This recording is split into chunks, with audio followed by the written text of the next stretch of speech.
प्रिय विद्यार्थियों, इस वीडियो में मैं आपको समझा रहा हूँ कि ये फुटिंग का लेवल से mid of the ground floor level तक हमारा कॉलम बीबीएस कैसे करना बोल के इस वीडियो में आपको क्लियरली एक्सप्लेन कर रहा हूँ।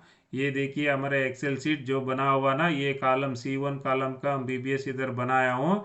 तो इसको कैसे हम ये कॉलम ड्राइंग से ये सारे रीडिंग कैसे निकालना और एक्सेल शीट में कैसे एंट्री करना मैं आपको इस वीडियो में सिखा रहा हूँ। ये देखिए हमारा कॉलम रीइंफोर्समेंट, ये तो कॉलम लेआउट का ड्राइंग है और ये सारा कॉलम डिटेल्स का डिटेल रीइंफोर्समेंट ड्राइंग है। इसमें अभी पहले हम चालू कर रहा है कि ये C1 कॉलम का बीबीएस हमारा ये जो footing top to stilt floor level है ना, ये फुटिंग टॉप से हमारा स्टिल्ट फ्लोर लेवल तक ये बीबीएस कैसे कैलकुलेट करना मैं एक्सप्लेन कर रहा हूँ। ये हमारा स्टिल्ट फ्लोर टू फर्स्ट फ्लोर है और ये first floor to second floor ये बाद में आपको सिखाता हूँ। पहले ये फाउंडेशन टू स्टिल्ट फ्लोर तक, स्टिल्ट फ्लोर मतलब ग्राउंड फ्लोर तक कैसे ये कॉलम मेन रॉड का बीबीएस कैलकुलेट करना और इसका वैल्यू सभी कैसे निकाल के ये एक्सेल शीट में कैसे एंट्री करना मैं आपको सिखा रहा हूँ। और कौन कौन सब्सक्राइब नहीं किया कृपया सब्सक्राइब कर लेना और बगल वाला बेल बटन दबा के ऑल सेलेक्ट कर लेना, तभी मेरा नया वीडियो आपको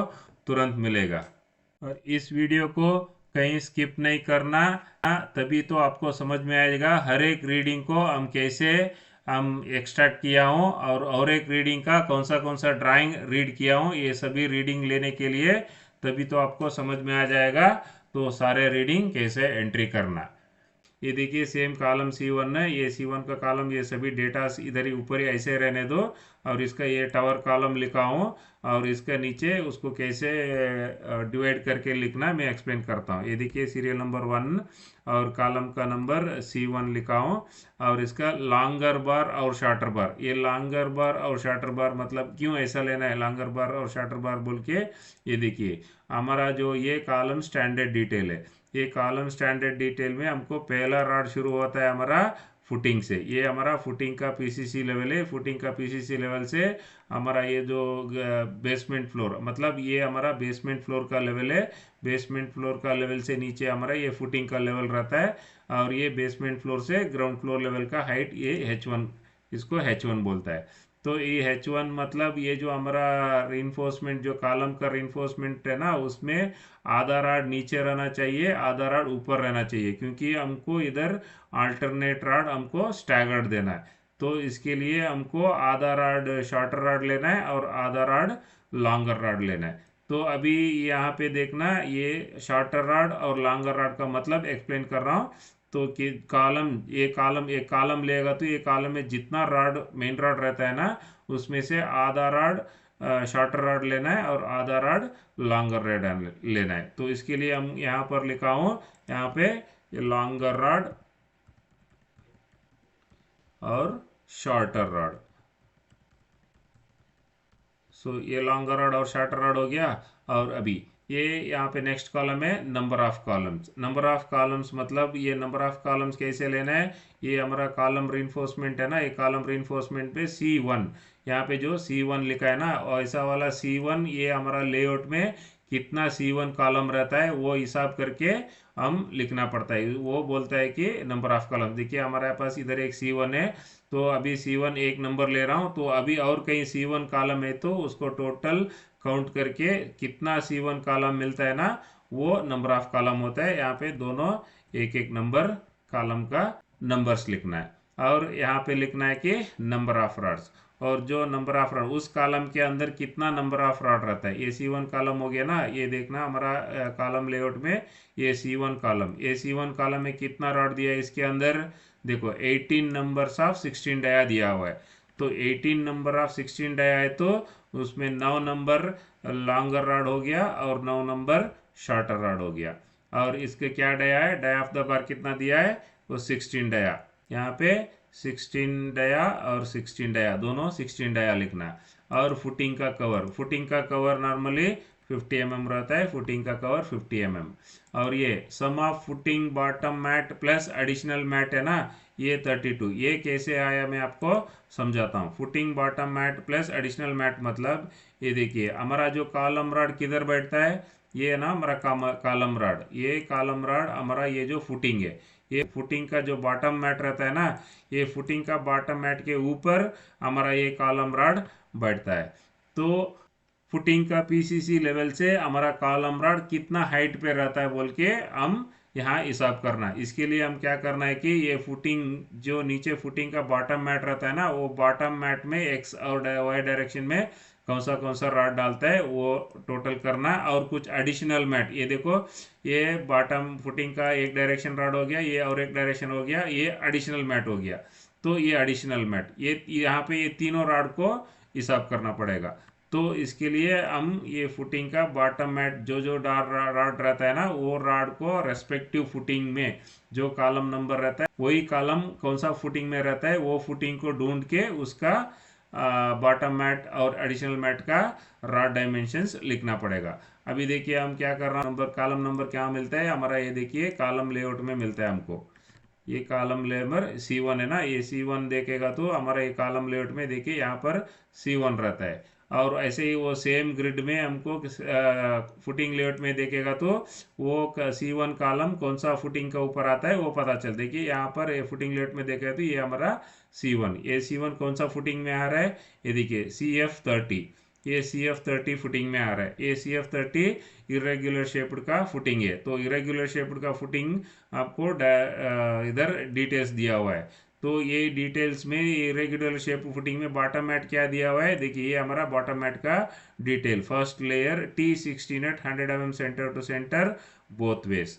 मतलब ये हमारा C1 का कॉलम फुटिंग है।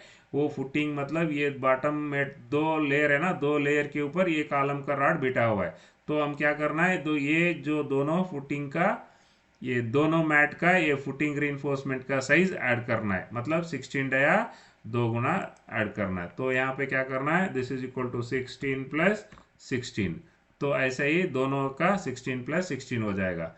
और next basement floor structural slab level, इसका basement floor structural slab level कितना रहता है बोल के देखना है तो हमारा आर्किटेक्चरल ड्राइंग देखना है। ये हमारा आर्किटेक्चरल ड्राइंग में ये देखो ये हमारा बेसमेंट फ्लोर का स्ट्रक्चरल स्लैब लेवल, ये जो बेसमेंट फ्लोर का कार पार्किंग है ना, ये देखो ये हमारा बेसमेंट फ्लोर का स्ट्रक्चरल स्लैब लेवल 95.8 लिखा हुआ है। देखिए ये 95.8। तो नीचे का भी सेम है, कंट्रोल डी मारो 95.8 हो जाएगा। Next ground floor slab top level, ground floor slab top level कहाँ है, देखिए बेसमेंट का हो गया ना, और ये हमारा ग्राउंड फ्लोर स्लैब, ये ग्राउंड फ्लोर लेवल का टॉप लेवल देखो 99.5 है, तो 99.5 लिखना है। और नीचे कंट्रोल डी मारना, उसको भी 99.5 हो जाएगा। और ये कि ग्राउंड फ्लोर हाइट, और इसमें ग्राउंड फ्लोर हाइट कितना दिया हुआ है, ये देखिए ये हो गया बेसमेंट फ्लोर और ये हो गया ग्राउंड फ्लोर। ये ग्राउंड फ्लोर का हाइट देखो, ये ग्राउंड फ्लोर से फर्स्ट फ्लोर तक क्या हाइट है ना, ये हाइट लिखना है। सो 3.1 है, सो इसको यहाँ पे 3.1 लिखना है, 3.1 और कंट्रोल डी मारो वो भी 3.1 हो जाएगा। और footing top from basement floor level, तो बेसमेंट फ्लोर का नीचे हमारा फुटिंग टॉप कितना रहता बोल के ये लिखा हुआ है। तो ये हमारा स्टैंडर्ड डिटेल है, मतलब ये देखिए ये हमारा बेस में कहीं फुटिंग कोई भी फुटिंग ले लो, सभी फुटिंग हमारा ये जो बेसमेंट फ्लोर है ना, देखिए ये हमारा बेसमेंट फ्लोर लेवल 95.8, 95.8 का नीचे ये देखिए 150 mm ग्रेड स्लैब दिया हुआ है। वो ग्रेड स्लैब का नीचे और एक 100 mm का पीसीसी दिया हुआ है, देखिए 100 mm थिक पीसीसी। तो मतलब हमारा ये बेसमेंट फ्लोर का लेवल से ये एक 150 प्लस 100 सो 250 mm। तो ये बेसमेंट फ्लोर से ये सारा फुटिंग 250 mm नीचे रहेगा। ये सभी फुटिंग में देखना, ये सारा फुटिंग हमारा ग्रेड स्लैब से नीचे और पीसीसी का नीचे हमारा फुटिंग का टॉप लेवल रहता है। और कहीं जो डीप फुटिंग जाएगा ना, वो डीप फुटिंग जाएगा तो ये देखिए ये हमारा बेसमेंट फ्लोर का लेवल और ग्रेड स्लैब और पीसीसी और उसका नीचे हमारा फुटिंग, मतलब बेसमेंट फ्लोर का लेवल से वो फिटिंग टॉप कितना नीचे गया होगा वो भी लिखा हुआ है। ये क्योंकि स्पेशल केस ऑफ फुटिंग है, ये फुटिंग कहीं नीचे जाता है कि कहीं, क्योंकि हमारा ये एरिया में लिफ्ट आएगा नहीं तो कुछ दूसरा सर्विसेज का संप गिम्प आएगा ना, इसलिए हमारा ये फुटिंग नीचे गया हुआ है, इसलिए हमको ये फुटिंग में ऐसा रीडिंग लेना पड़ेगा। तो वो सभी कहाँ हमारा कॉलम रॉड आता है ना, वो कॉलम रॉड का फुटिंग देखना है और वही फुटिंग का लोकेशन देख के उसी फुटिंग का हमारा जो बॉटम मैट रहता है और एडिशनल मैट रहता है ना, वो सब हिसाब करके यहाँ पर लिखने का। फुटिंग का टॉप लेवल ऐसा फाइंड आउट करके यहाँ लिखना पड़ेगा। अभी ये फुटिंग कितना है, सिर्फ 250 mm नीचे है। और ये ऑल ये सारे ना, ये सारा हम मीटर में इधर एंट्री कर रहा हूँ।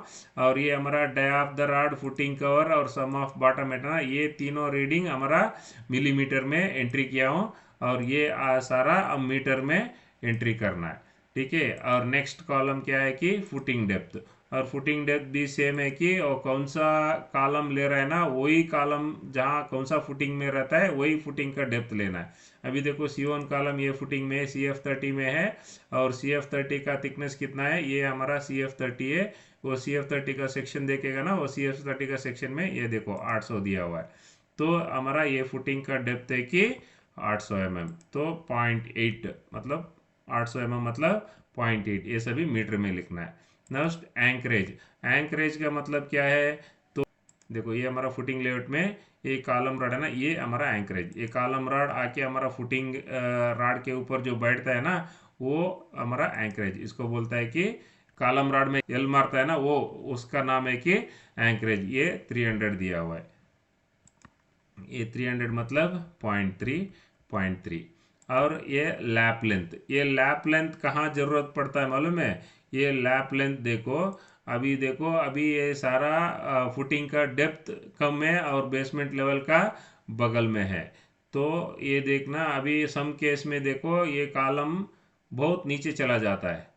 ये हमारा स्टैंडर्ड डिटेल, ये स्टैंडर्ड डिटेल है ना, ये स्टैंडर्ड डिटेल मैं आपको समझा रहा हूँ। वो लैप लेंथ, लैप लेंथ मतलब हमारा जो ये बेसमेंट लेवल और ये जो फुटिंग टॉप लेवल, ये बेसमेंट फ्लोर लेवल और फुटिंग टॉप लेवल ज़्यादा डिफरेंस रहेगा तो हमारा जो ये कॉलम रॉड यहाँ से एक ही बार डालेंगे तो हमारा ये बेसमेंट फ्लोर और ग्राउंड फ्लोर का बीच में नहीं आएगा। सपोज ये फुटिंग डेप्थ ज़्यादा रहेगा तो हम यहाँ पर एक लैप लेंथ देना पड़ेगा फुटिंग से हमारा बेसमेंट फ्लोर का बीच में, और यहाँ पर एक लैपिंग देना पड़ेगा। सपोज ये बेसमेंट फ्लोर का और फुटिंग का डेप्थ कम रहेगा तो हम सीधा फुटिंग से पकड़ के हम बेसमेंट फ्लोर और ग्राउंड फ्लोर का बीच तक हम लैपिंग ले सकते हैं।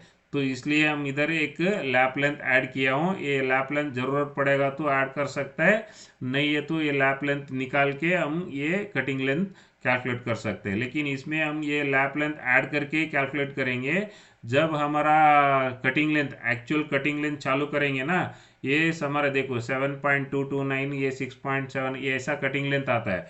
तो ये सभी कैसे आपको सेग्रीगेट करके हम कॉलम रॉड में वेस्टेज कम करके कैसे कटिंग लेंथ कैलकुलेट करना, वो सभी डिटेल एक्सप्लेन करता हूँ एक अलग वीडियो में। तो वो वीडियो देखेगा तो आपको वो समझ में आ जाएगा कंप्लीट कॉलम रिइंफोर्समेंट में कैसे जीरो वेस्टेज मैनेज करना बोल के हम स्पेशल वीडियो बनाया हूँ। वो वीडियो देखेगा तो आपको समझ में आ जाएगा। तो अभी इधर क्या लैप लेंथ, ये लैप लेंथ 0.475 है ना, ये लैप लेंथ। ये लैप लेंथ कैसे ढूंढ के लिखना बोल के मैं आपको एक्सप्लेन कर रहा हूँ। ये हमारा कॉलम रिइंफोर्समेंट का लैप लेंथ का टैबुलर कॉलम, ये हमारा बार्स इन टेंशन का लैप कोएफिशिएंट है, ये बार इन कंप्रेशन का लैप कोएफिशिएंट। मतलब कॉलम का रिइंफोर्समेंट कंप्रेशन में आता है, इसलिए हमको कॉलम रिइंफोर्समेंट का कंप्रेशन टैबुलर कॉलम का रीडिंग लेना है। और इसमें क्या है कि पहले पता करना डाई ऑफ द रॉड। अभी क्या डाई ऑफ द रॉड इस कॉलम में है, 16 डाया का रॉड आया हुआ है, वो 16 डाया का रॉड। और यहाँ पे दिया हुआ है ग्रेड। ये ग्रेड कहाँ मिलता है, ये ग्रेड देखिए हमारा ये जो कॉलम रिइंफोर्समेंट जो दिया ना, यहाँ पे देखो ये फ्लोर लेवल, हर एक फ्लोर लेवल का ग्रेड दिया हुआ है, M40 M40 M40 और ऊपर जाते जाते M30 M25, देखो ऐसे चेंज होते रहता है। तो ये कॉलम ये ग्रेड का हिसाब से और हमारा कॉलम डाया का हिसाब से हम यहाँ पे कोएफिशिएंट लेना है। अभी हमारा देखिए ये 16 डाया का रिइंफोर्समेंट है और ये M40 ग्रेड कंक्रीट है। ये देखो 475 हमारा लैप लेंथ होता है यहाँ पे, ये हमारा 475 लैप लेंथ। मीटर में लिखना है तो 0.475 लिखना है। तो ये सिर्फ यहाँ से यहाँ तक ये जो रेड कलर जो मार्क किया हो ना, ये हमारा ये सारा इसको कॉलम का इनपुट देने वाला रीडिंग से, ये सारा रीडिंग्स हम इसको इनपुट देना है। और इसके आगे जो है ना, ये सारा ऑटोमेटिकली ये एक्सेल में ये इसमें फार्मूला डालना है, यहाँ से यहाँ तक सिर्फ फार्मूला फीड करना है। वो फार्मूला फीड कर दिया तो सिर्फ एक कॉलम को ऑफ कॉलम फार्मूला फीड करना, उसके बाद और 100 कॉलम रहेगा ना, 1000 कॉलम रहेगा तो ये कॉलम इसको कॉपी पेस्ट करके सिर्फ वो कॉलम का जो रॉड रहता है और नंबर ऑफ कॉलम रॉड्स कितना रहता है, डाई ऑफ द रॉड, और ये सिर्फ इतना चेंज करके जाएंगे ना, आपको ऑटोमेटिकली ये सारे टोटल वेट चेंज करते हो जाएगा। तो पहले आप लोग कॉन्सेंट्रेट करके पहले एक कॉलम का कैसे रीडिंग्स निकाल के एंट्री करना है और ये सारा फार्मूला कैसे एंट्री करना है आप एक बार सीख लिया तो, और दूसरा आपको कैलकुलेट करने का, हर एक कॉलम का फार्मूला डालने का ज़रूरत ही नहीं है। तो इसलिए मैं आपको रिक्वेस्ट करता हूँ इस वीडियो को कहीं स्किप नहीं करना, कंटिन्यूस देखेगा तो आपको अच्छा से समझ में आ जाएगा। तो अभी क्या किया, अभी इस वीडियो में आपको ये सारा वैल्यूज़ कैसे एंट्री करना आपको बताया हूँ। नेक्स्ट वीडियो में ये सारा फार्मूला कैसे डालना है मैं नेक्स्ट वीडियो में आपको एक्सप्लेन करता हूँ। धन्यवाद।